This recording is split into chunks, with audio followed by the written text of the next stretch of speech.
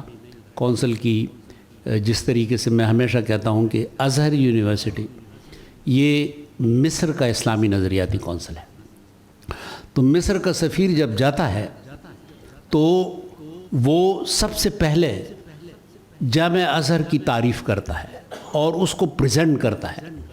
اور جامعہ ازہر کا فنڈ جو ہے وہ ایسا ہے کہ پوری دنیا میں جامعہ ازہر کے اسکالرشپس ہیں, تو اس فنڈ کی کوئی آڈٹ نہیں ہے.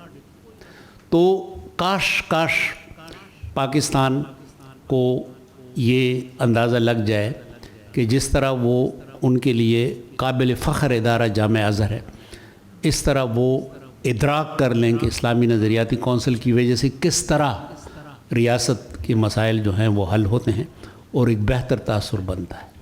تو پھر میں سمجھتا ہوں کہ زیادہ بہتری کے امکانات موجود ہیں. امن کو یقینی بنایا ہے اسلامی نظریاتی کونسل نے.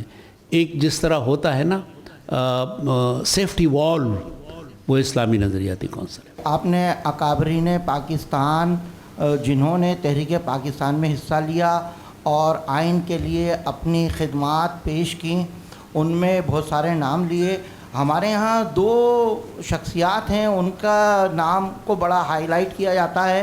ایک علامہ نعیم الدین مراد آبادی اور دوسرے غلام احمد پرویز.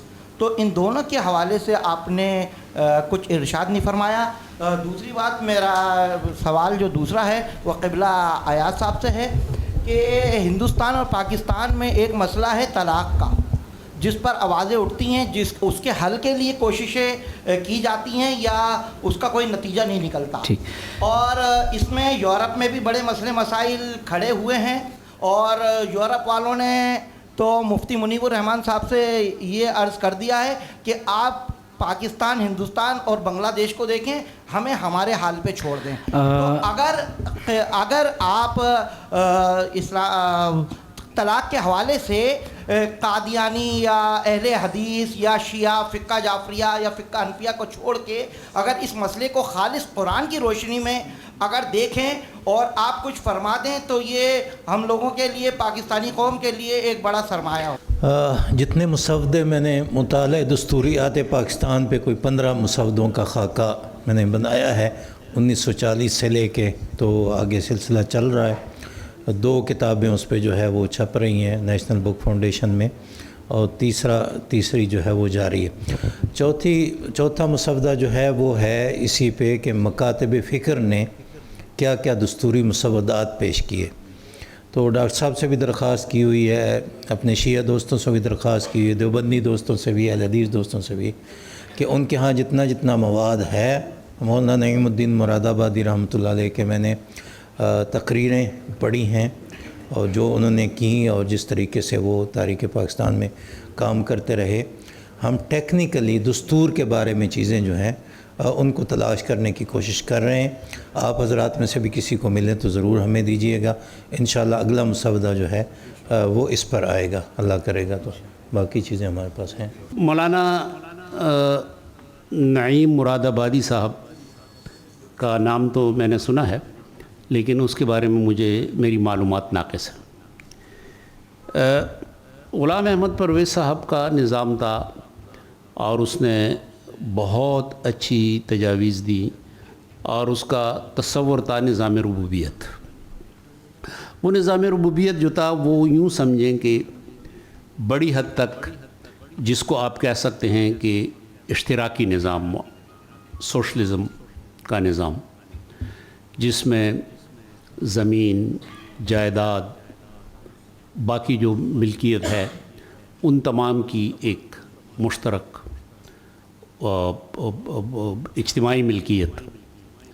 نظام ربوبیت پہ ان کی بڑی کتاب ہے. پھر سلیم کے نام خطوط, باقی اس میں یہ چیزیں جو ہیں پوری تفصیل کے ساتھ. پھر قرآن پاک پہ جو ان کی تفسیر ہے تو قرآن پاک کی مختلف آیات سے, تو ایک پورا نظام انہوں نے دیا ہے. اور وہ نظام جو ہے وہ ہمارے اہل علم کے درمیان اس سے استفادہ کیا جاتا تھا علمی طور پہ. لیکن جب سے روس ٹوٹ گیا ہے, اس کے بعد اب وہ نظام ایک رومانس کے طور پہ تو زیر بحث آ سکتا ہے، لیکن اب وہ حقیقی دنیا میں فی الحال ممکن نہیں ہے، کیونکہ اب ساری دنیا بشمول روس، بشمول چائنا، یہ فری مارکیٹ اکانومی کی طرف اور کمرشلزم کی طرف پورا سلسلہ جا رہا ہے، اور وہ جو تصور تھا وہ اب رومانس کی حد تک موجود ہے.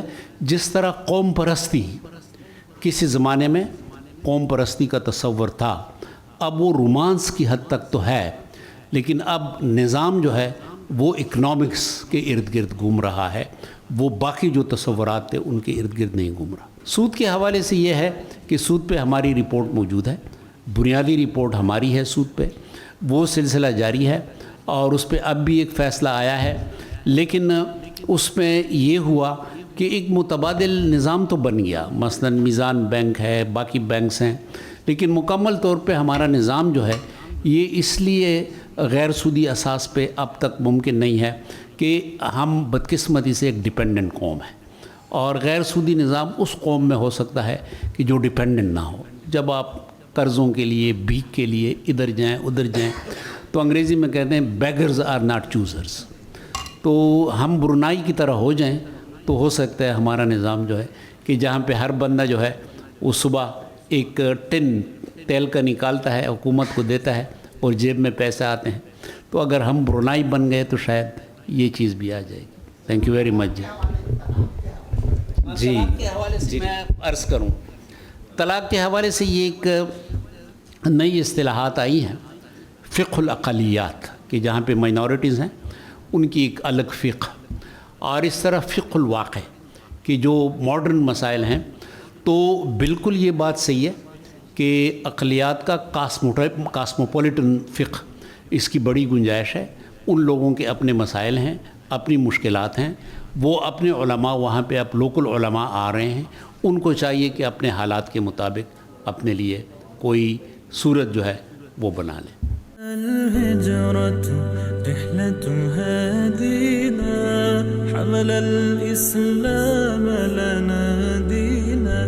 الهجرة رحلة هادينا حمل الإسلام لنا دينا.